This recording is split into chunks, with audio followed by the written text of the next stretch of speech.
Hi, and welcome back to Purple Collar Life. In today's video, another Ford 8N topic video, specifically by viewer request. Now, I've done quite a few videos about the Ford 8N, how to start and operate, how to run a brush hog, how to run a finish mower, how to grade your driveway, how to tell how much fuel is left. There's quite a few videos that we've made to help other people out with their Ford 8N tractor. If you're new to the channel, this Ford 8N tractor is a 1948 Ford 8N that has been in our family here on the family homestead since new. So our family has been using this tractor for over 70 years to maintain this homestead property. And in today's video, we're going to address that question that gets asked a lot in all of our other videos, because I didn't really talk specifically about the function of that mysterious little lever under the seat.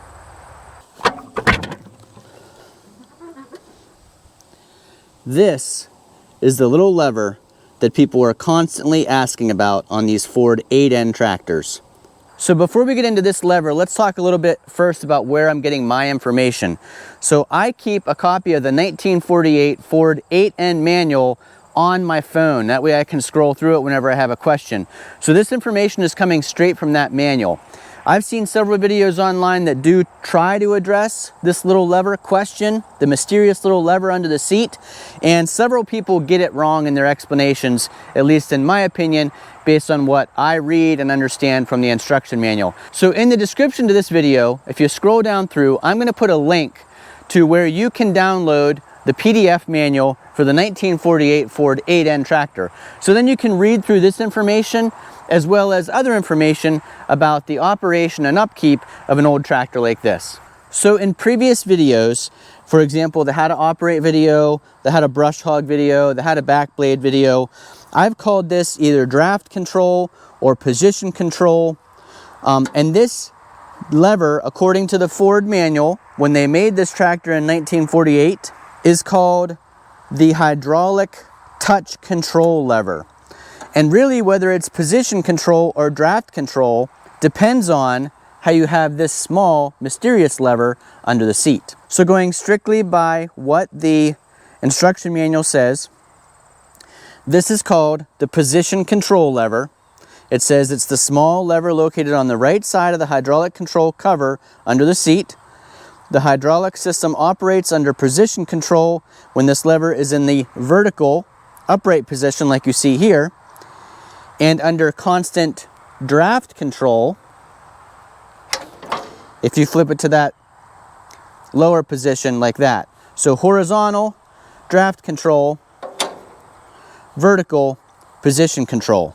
And then this lever again is the hydraulic touch control lever located directly behind the position control lever. So whether you use the position control lever in the upright position control method or the horizontal draft control method, this hydraulic touch control has the same function when you raise up. So when the tractor's running, and the PTO has to be running on these Ford 8N tractors to run the hydraulics, when the PTO is running, the tractor's running, and you raise this lever all the way to the top, regardless of how this little lever is, it's going to raise your three-point implement up to its highest level, all the way here at the top. Let me show you what that looks like. So again, before I start the tractor, you'll see the little lever right here is upright. The hydraulic touch lever is all the way up. I am putting the PTO, once I start the tractor, I'll put the PTO engage lever on. That'll start the PTO spinning. That starts the hydraulics, and you'll start seeing the three-point hitch raise. So when I let the clutch out, you see nothing's happening because the PTO is not on. As soon as I turn the PTO on, that engages the hydraulic system and it'll raise the hitch.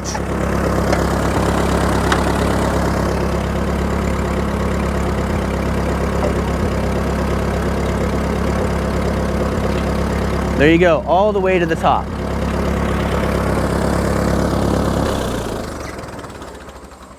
So, refresher, we are in, this is called the position control lever. We are currently in position control mode. Upright. And at the top, we've raised the implement all the way up. Now in position control mode, and this is where the difference starts to happen. Whenever you lower your implement, you can lower to a certain point and it'll hold that position. So if you only want to be dragging a back blade at this height, just lower this point. You can see that we've got a stop set here. You can go down to the stop and it'll hold that position while your implement is riding along behind you. It will never go any deeper than that. And it does have an automatic float, so let's say you go over a stump or a bump, it will allow this all to raise up. And then the lower you lower the hydraulic touch control, the lower your 3-point hitch goes down. And if you want it to be all the way down, you lower the lever all the way. We're going to start this back up, make sure we're in neutral, turn the key on, we'll raise back up.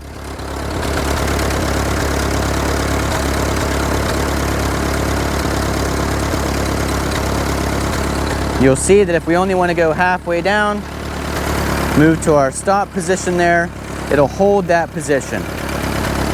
Want to go further down, as far down as you want to go, the lower you lower the hydraulic touch control, the lower the hitch goes down.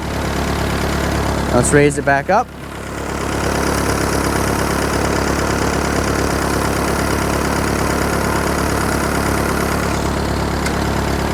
You can actually see that position control lever kind of clicks back when we are all the way up. Now I'm going to turn it off.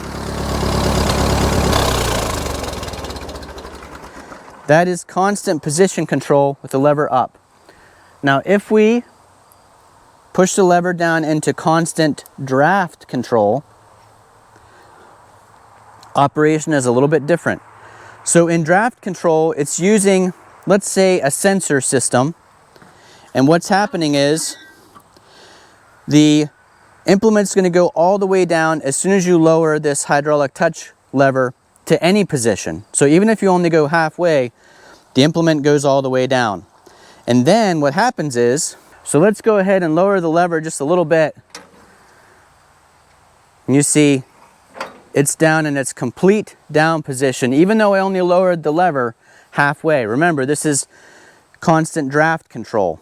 And imagine that on the 3-point, we don't have this hitch, but rather we have a bottom plow or a set of discs or something that is ground engaging in the soil. What will happen is you'll set the lever you want to go to that low position. So I have it about halfway. So that's going to let this ride along in the dirt. But then when resistance is encountered, so imagine a plow disc is digging down into the dirt and it hits a rock, or you go over, an area that hasn't been plowed before, that pressure is going to push on the top link. The top link pushes on this spring, pushes into the hydraulic control, and that allows this whole system to raise up a little bit to go over a bump or a stump or whatever you hit, and then come back down to the level it was plowing or disking at. So it's using the pressure back on the top link, pushing on this spring-loaded piece into the hydraulic system to gauge the level that you want, the depth you want to plow. And the advantage to that is it's not going to let the tractor stall out when it starts to get too deep. When too much back pressure is pushed on the top link, it's going to raise up so that you don't stall out the tractor and you can keep plowing along. Then it'll go back down to its normal position. So let me show you if we can demonstrate how that would work. I'm going to raise it all the way up when we start up.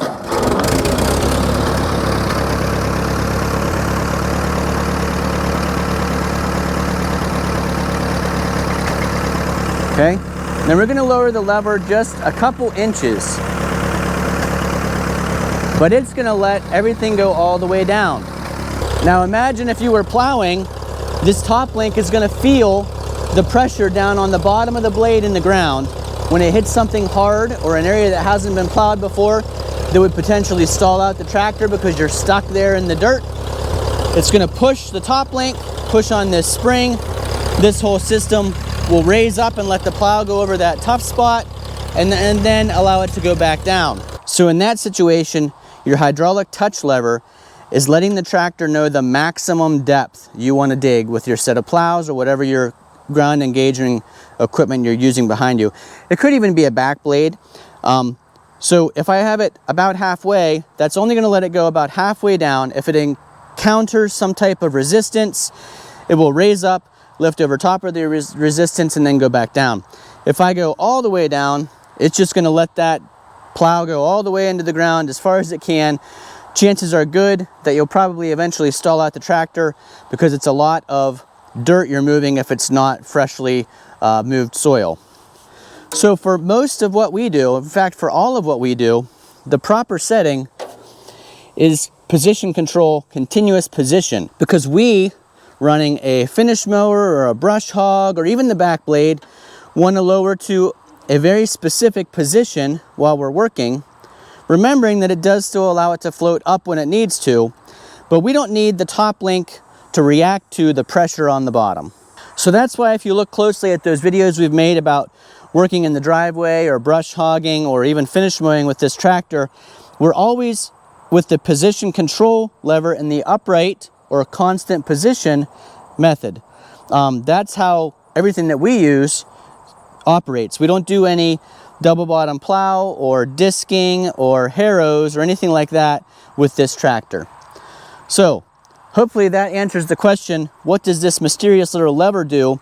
And people like us who use their tractor for 3-point implements that aren't ground engaging probably should leave this like this. If you're doing some plowing, you would want to take advantage of the constant draft position, lower that down so that the plow doesn't dig too far into the ground and cause your tractor to stall out when you're trying to plow.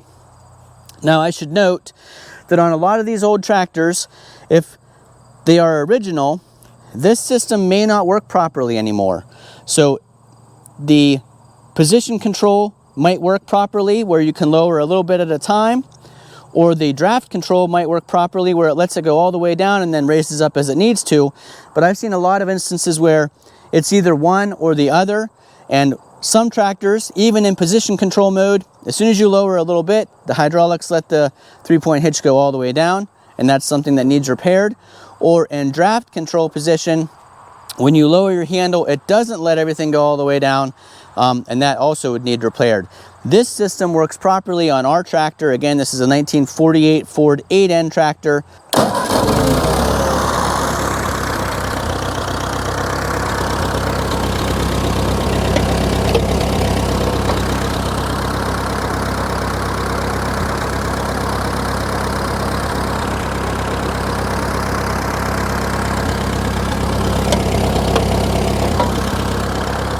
So hopefully this video answered that question for you that we get asked. One of the most common questions we get asked on the channel is about that mysterious little lever under the seat of our Ford 8N.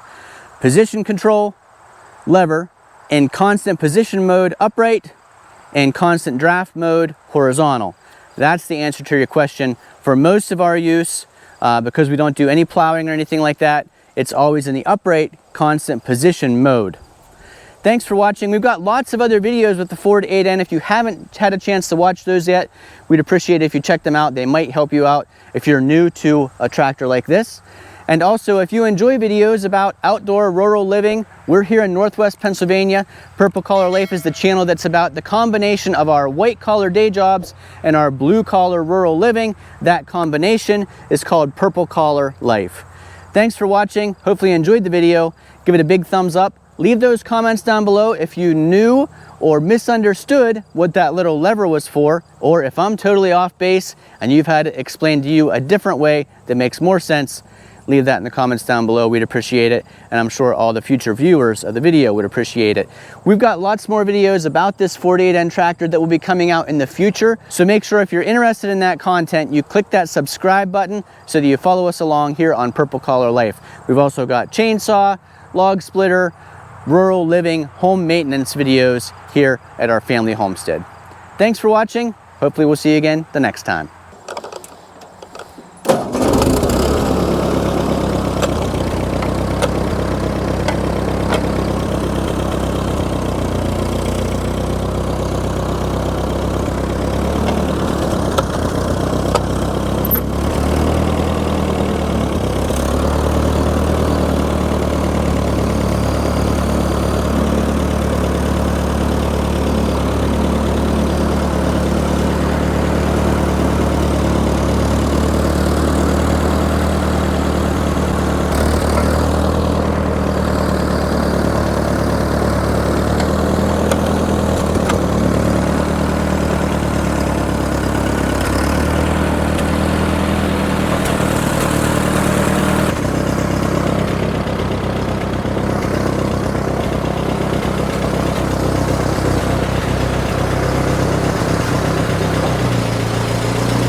Pro tip for you here, if you haven't seen it in the other videos, always turn off the fuel flow at the sediment valve.